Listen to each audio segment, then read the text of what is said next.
देखने के बाद आपको सारे डाउट्स क्लियर हो जाएंगे एक्सेल में प्रिंट कैसे करते हैं, और ये आपके लिए बहुत इंपॉर्टेंट है, तो पूरा वीडियो देखिएगा। देखिए, सबसे पहले बात आती है कि ये हम इसका प्रिंट प्रीव्यू कैसे देखेंगे। प्रिंट प्रीव्यू देखने के लिए आप यहाँ पर जाएंगे और यहाँ पर आपको प्रिंट के ऑप्शन में प्रिंट प्रीव्यू का जो ऑप्शन है वो मिलेगा, या फिर कंट्रोल बटन के साथ में आप F2 को प्रेस करेंगे तो भी आपको इस पेज का प्रिंट प्रीव्यू मिल जाएगा। अब पहली बार जब आप प्रिंट प्रीव्यू देखेंगे अपनी डेटाबेस को बनाने के बाद, तो आपको इस तरह का दिखेगा। यहाँ पर जो डेटाबेस है वो बिल्कुल भी ठीक से नहीं आ रहा है, तो इस पेज को ठीक करने के लिए आप जाएंगे पेज सेटअप पर, और यहाँ पर आपको स्टार्टिंग में जो ऑप्शन मिलेंगे उसी से आप सारी सेटिंग्स को ठीक कर सकते हैं। यहाँ पे 4 सेटिंग आपको दी गई हैं, पहला पेज, दूसरा मार्जिन, तीसरा हेडर फुटर और चौथा शीट। तो बस ये चारों चीज़ अगर आपको आ गई तो आप मास्टर बन गए एक्सेल में प्रिंट आउट निकालने के। तो चलिए पहले वाले ऑप्शन से चलते हैं। यहाँ पर अगर इस तरह का पेज है, आपका डेटा आउट जा रहा है पेज से, तो सबसे पहले तो इसको लैंडस्केप कर लीजिए। लैंडस्केप करते ही आप देखेंगे जो डेटाबेस है वो आपको कुछ इस तरह का दिखाई देने लग जाएगा। तो अब ये जो डेटाबेस है वो लगभग 80% आपके पेज पर सेट हो गया है, लेकिन नीचे वाली शीट्स पर ये आउट जा रहा है। तो अब ये जो हमारा पूरा हेडर है ये हमको एक ही शीट पे लेके आना है। जो आधा कट रहा है ना यहाँ पे, ये जो हिस्सा जा रहा है परसेंटेज, ग्रेड और रिजल्ट वाला, ये जो कॉलम यहाँ पे नहीं आ रहे हैं उनको भी एक ही पेज पे लेके आना है। तो अब इसको ठीक कैसे करेंगे। बहुत सारे लोग क्या करते हैं ना, ये कॉलम्स को छोटा करना शुरू कर देते हैं। अगर ऐसी कोई दिक्कत आ जाती है तो वो कॉलम को इस तरह से छोटा करना शुरू कर देते हैं, जो आपको बिल्कुल भी नहीं करना है। आपको सिंपल क्या करना है, इन तीनों कॉलम को इस पेज के अंदर ऐड करने के लिए आपको जाना है प्रिंट प्रीव्यू पर, और यहाँ से पेज सेटअप पे जाना है, और यहाँ पर जो एडजस्ट टू फिट वाला ऑप्शन है वहाँ पर आपको इसका परसेंटेज धीरे धीरे करके कम करना है। उससे वो वाला इफेक्ट आएगा जो जूम इन और जूम आउट में होता है ना, किसी पिक्चर को आप जूम इन और जूम आउट करते हैं, सेम वो इफेक्ट यहाँ पे आएगा।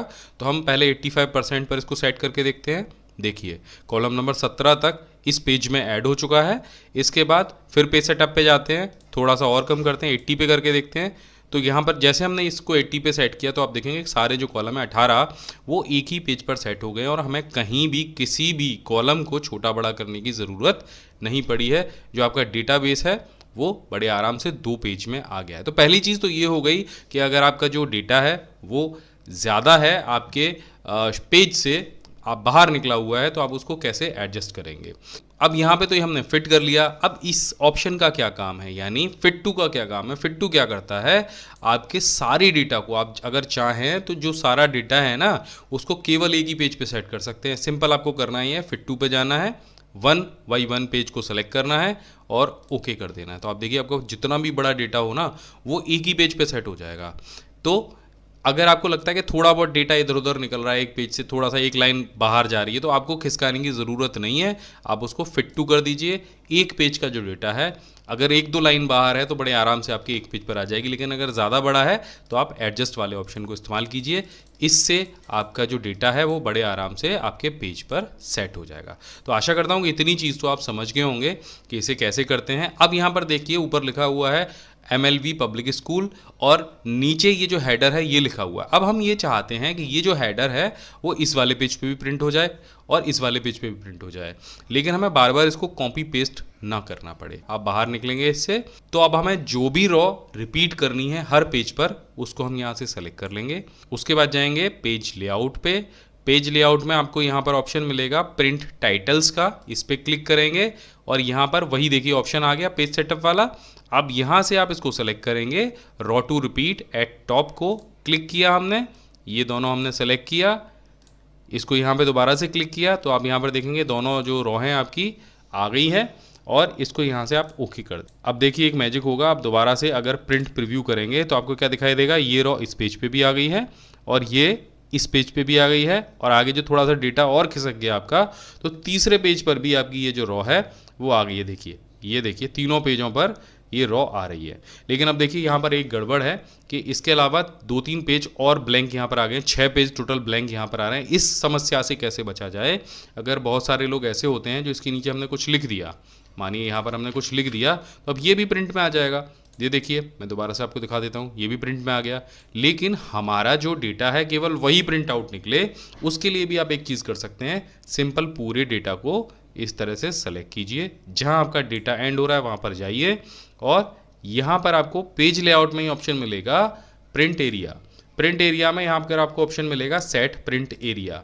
इस पर क्लिक करते ही आपका ये जो प्रिंट एरिया है ये लॉक हो जाएगा। इसका मतलब ये है कि ना तो इससे ज़्यादा प्रिंट होगा और ना तो इससे कम प्रिंट होगा। आप कहीं भी आप कुछ भी करते रहिए और आंख बंद करके कंट्रोल पी जैसे आप दबाएंगे और ओके करेंगे तो सिर्फ जो डेटा है आपका वही प्रिंट निकलेगा, उसके अलावा कुछ भी नहीं आएगा।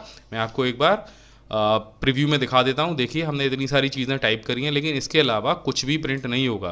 प्रिंट एरिया को आप छोटी सी जगह के लिए भी सेट कर सकते हैं, जैसे मुझे सिर्फ इतना ही प्रिंट करना है 10 तक, तो मैं यहाँ पर जाऊँगा, सेट प्रिंट एरिया पर क्लिक करूँगा। अब देखिए क्या आएगा, अब केवल सिर्फ इतना ही एरिया आएगा, चाहे आपने कितना भी सारा टाइप किया हुआ हो, कितना भी डेटा आपने अपनी शीट पर एंटर किया हो, उसके अलावा कुछ आएगा ही नहीं। तो ये एक बहुत यूज़फुल ऑप्शन है। प्रिंट एरिया वाले ऑप्शन को आप ज़रूर इस्तेमाल कीजिए। और अगर प्रिंट एरिया को आपको हटाना हो तो दोबारा से प्रिंट एरिया पर जाइए और क्लियर प्रिंट एरिया कर दीजिए, तो आपका जो प्रिंट एरिया हमने सेट किया था वो हट जाएगा और बाकी का सारा जो डेटा है वो आपका प्रिंट होने लग जाएगा। अब पेज का ऑप्शन तो आप समझ गए कि पेज में आपको क्या क्या चीज़ें मिलती हैं। अब आ जाते हैं मार्जिन वाले ऑप्शन पर। यहाँ पर आप देखेंगे आपको top, header, right, footer, bottom और लेफ्ट जैसे ऑप्शन मिलेंगे। ये क्या होते हैं, चलिए हम इस पर पहले मार्जिन पे यहाँ से क्लिक कर लेते हैं ताकि आपको ये जो लाइंस हैं वो शो होने लग जाए मार्जिन वाली। यहाँ पर ये लाइनें हमें बताती हैं कि इसके अंदर अंदर जो कुछ भी आप टाइप करेंगे वो प्रिंट होगा और इस एरिए जो आपको छूटा हुआ दिख रहा है यहाँ पर कोई भी चीज़ प्रिंट नहीं होगी, चाहे आप कितना भी कुछ यहाँ पे डेटा डाल दीजिए अपनी शीट पर, इतनी जगह आपके चारों तरफ पेज के हमेशा छूटी रहेगी। इसको दो तरह से आप सेट कर सकते हैं, या तो मैनुअली ये जो लाइन है इनको पकड़ के आप खिसका लीजिए। देखिए जिस तरह से मैं खिसका रहा हूँ, आपको जितना भी सूटेबल लगे आप अपने शीट पर ये जो लाइन है इनको आगे पीछे करके और अपनी शीट के लिए जगह बढ़ा सकते हैं। यहाँ से भी आप एक कॉलम अगर ऐड करना चाहते तो हो सकता था। मैं एक बार और दिखा देता हूँ, परसेंटेज थोड़ा सा बढ़ा के आपको मैंने 85% कर दिया, तो आप देखिए आपके डेटा का जो साइज़ है वो बड़ा हो गया। थोड़ा सा और बढ़ा लेते हैं, ओके करते हैं, देखिए वो जो कॉलम है वो बाहर निकल गया। अब हम मार्जिन को थोड़ा सा कम करके उस कॉलम को अंदर लाने की कोशिश करते हैं, ये देखिए ये आ गया। अब क्या होगा, जब आप प्रिंट करेंगे तो सिर्फ इतनी इतनी आपकी जो पट्टी है पेज पर वो खाली रह जाएगी और बाकी सारी जगह आपका जो डेटा है वो प्रिंट हो जाएगा। तो ये भी एक तरीका है आपके इस डेटा को आपकी शीट पर एडजस्ट करने का। अब समझ लेते हैं कि हेडर और फुटर का क्या इंपॉर्टेंस होती है आपके पूरे डेटाबेस में। तो यहाँ पर आप देखेंगे जैसे आप हेडर फुटर पर जाएंगे और हम किसी भी चीज़ को सेलेक्ट करते हैं, जैसे हमने पेज नंबर सेलेक्ट किया और यहाँ से इसे ओके कर दिया, तो आप देखेंगे आपके पेज पर जितने भी पेज होंगे वहाँ पर पेज नंबर आ जाएगा। और ऊपर वाली जो दो लाइन आपको दिख रही है ना, ऊपर भी दिख रही होगी और नीचे भी दिख रही होगी, ये असल में आपके हेडर और फुटर के लिए होती है। हर पेज पर पेज नंबर डालना है, ऊपर डालना है या नीचे डालना है, जहाँ भी डालना है उसके लिए आप हेडर फुटर को इस्तेमाल करते हैं। ऊपर अगर आपको कुछ लिखना है, फाइल नेम लिखना है, पेज नंबर लिखना है और भी कोई छोटी मोटी इन्फॉर्मेशन देनी है तो आप हेडर को इस्तेमाल करेंगे।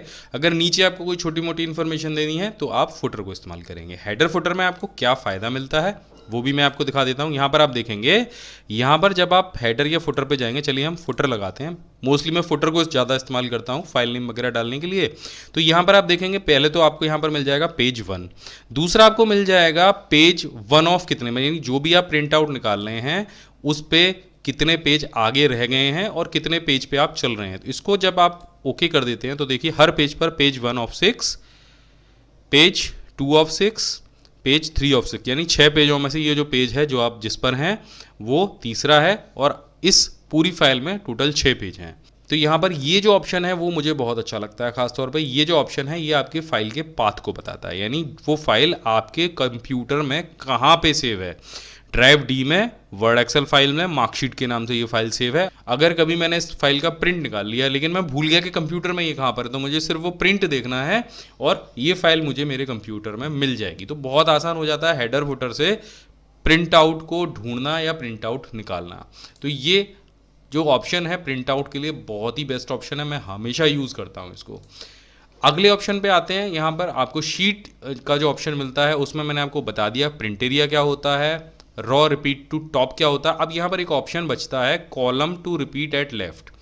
देखिए वो कैसे आपके यूज़ में आएगा। अगर आपको लगता है कि नहीं जी अब तो मैं फिट ही नहीं कर पा रहा हूँ, डेटा मेरा शीट से बाहर जाएगा ही जाएगा इस तरह से, तो अब इसके लिए क्या करना पड़ता है, यहाँ पर ये जो नंबरिंग है या ये जो नाम है वो मुझे आगे वाले पेज पर डिस्प्ले हो जाएंगे, यानी यहाँ पर डिस्प्ले हो जाए। तो यहाँ पर इसके लिए आपको जाना है पेज लेआउट पर और यहाँ पर आपको मिलेगा ऑप्शन प्रिंट टाइटल्स का, ये देखिए दोबारा से आ गए हम, और यहाँ पर आपको ऑप्शन मिलेगा column to repeat at left. तो जब इस पर आप क्लिक करेंगे तो आपको ध्यान में ये रखना है कि आपका कोई भी ऊपर वाला जो रॉ है वो मर्ज नहीं होना चाहिए, नहीं तो ये ऑप्शन काम नहीं करेगा। तो पहले हम जो मर्ज हमने कर रखा है स्कूल का नाम, उसको हम हटा देते हैं और यहाँ से इसको इस तरह से बीच में ले आते हैं। तो देखिए अब कोई भी जो नाम है वो मर्ज नहीं है। अब बस आपको जाना है पेज लेआउट पर, प्रिंट टाइटल्स पर, और यहाँ पे तो यहाँ ये जो ऑप्शन है column to repeat at left, इस पर क्लिक करना है, इसको सेलेक्ट करना है और यहाँ से इसे ओके कर देना है। अब देख लेते हैं प्रिंट प्रीव्यू में क्या आता है। तो आप देखिए यहाँ पर ये रिपीट हो रहा है, ये वाला ऊपर वाला जो रॉ है वो रिपीट हो रहा है, लेकिन अगले पेज पर आपके जो नाम हैं और 17-18 जो कॉलम आगे निकल गए थे जिन्हें हम शामिल नहीं कर सकते थे, वो भी अपने आप यहाँ पर ऐड हो गए हैं, ये कॉलम ऐड हो गए हैं। देखिए इस तरह से। अब नीचे की जो फालतू चीज़ें आ रही हैं मैंने आपको बताया कि कैसे हटाना है, इसको सेलेक्ट कर लीजिए आप और यहाँ से सेट प्रिंट एरिया कर दीजिए। फिर दोबारा से आप अगर आप प्रिंट प्रीव्यू देखेंगे तो आपकी जो फाइल है वो बिल्कुल परफेक्ट तरीके से आपको यहाँ पर दिखाई देने लग जाएगी। 17-18 कॉलम के साथ आपके नाम और नंबर आ गए, ताकि हम मिस ना हो जाए हमसे कि भैया ये जो ग्रेड है, ये जो रिज़ल्ट है वो किस नाम का है, किसका है। और ऊपर आपको दिख ही रहा है नाम के साथ में सारे जो हेडर है वो आ रहे हैं, सारी चीज़ें आ रही हैं। तो आशा करता हूँ कि ये जो वीडियो है प्रिंट का आपको पसंद आया होगा। आप